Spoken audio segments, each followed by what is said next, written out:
Hello everyone, আজকে রান্না করেছিলাম ছোট মাছ। তার নাম হচ্ছে কাচকি মাছ। তো কিভাবে রান্না করেছিলাম সেটাই আজকে আপনাদের সাথে শেয়ার করব। প্রথমেই হচ্ছে কড়াইতে পরিমাণ মতো তেল দিয়ে এরপরে দিয়ে দিলাম পেঁয়াজ কুচি। পেঁয়াজটা ভালো মতো ভাজা হয়ে গেলে এই পাশে আমি আবার কুচি কুচি করে কেটে রেখেছিলাম আলু এবং বেগুন। এই ছোট মাছটা রান্নার মেন উপকরণই কিন্তু হচ্ছে বেগুনটা দিলে এই রান্নাটা অনেক বেশি মজাদার হয়। তো এরপর আমি বেগুন এবং আলুটা দেওয়ার পর স্বাদ মতো লবণ দিয়ে দিলাম, দিয়ে ভালো মতো একটু নেড়ে চেড়ে দিব। আর আলু এবং বেগুন কাটার সাইজটা তো দেখতেই পাচ্ছেন, একেবারে ঝুড়ি ঝুড়ি করে কাটা হয়েছে।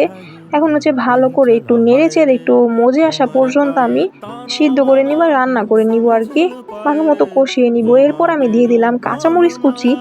এখানে আজকে রান্নাটা করবো একটু ঝাল ঝাল করে। দেন দিয়ে দিলাম হচ্ছে পরিমাণ মতো হলুদের গুঁড়া এবং হচ্ছে মরিচের গুঁড়া দিয়ে দিব। আর এখানে ঝাল যতটা খেতে চান ততটাই দিবেন। এখানে কাঁচামরিচের ফ্লেভারটা আমার কাছে ভালো লাগে, সব তরকারিতেই কাঁচামরিচের স্মেলটা আমার কাছে খুবই ভালো লাগে। তারপর আমি দিয়ে দিলাম পরিমাণ মতো শুকনো মরিচের গুঁড়া এবং হালকা একটু জলটা দিয়ে এখন ভালো করে আমি একটু কষিয়ে নিব, যেই পর্যন্ত নাকি মশলাটা একটু তেল তেল ভাব ভেসে আসে এবং হচ্ছে সুন্দর মতো কষে যায়। তো ভালো মতো কিন্তু কষানো হয়ে গিয়েছে, দেখতে পাচ্ছেন। এরপর আমি ঝোলের জন্য হালকা একটু জল দিয়ে দিব, যেহেতু এই রান্নাটা কিন্তু একটু মাখো মাখো হবে। সবজিগুলা ভালো মতো কষানো হয়ে গেলে এরপর আমি দিয়ে দিলাম ঝোলের জন্য পরিমাণ মতো জল। এইখানে কিন্তু বেশি জল দেওয়া যাবে না, আমি আমার পরিমাণ মতো জলটা দিয়ে এখন একটু নেড়ে চেড়ে দিয়ে এরপর আমি দিয়ে দিব হচ্ছে সেই মাছগুলা কিন্তু আমি এখানে হলুদ এবং পরিমাণ মতো লবণ দিয়ে মেখে রেখেছিলাম, সেটাই উপর থেকে ভালো করে বিছিয়ে দিব।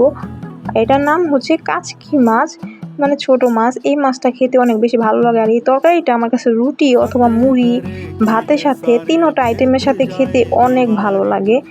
মাছটা দিয়ে আবার একটু নেড়ে চেড়ে দিচ্ছি, ভালো মতো নেড়ে চেড়ে দিয়ে এখন হচ্ছে চুলার আঁচটাকে কমিয়ে আমি ভালো করে রান্না করে নিব, যেন মাছটা প্রপার সিদ্ধ হয়ে যায় এবং সবগুলো উপকরণ ভালো মতো মিশে যায়।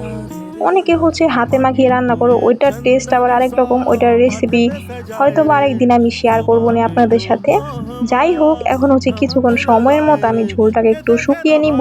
তখন ঝোলটা ভালো মতো শুকিয়ে তরকারিটা একেবারে মাখো মাখো হয়ে যাবে, তখনই কিন্তু আমার রান্নাটা কমপ্লিট।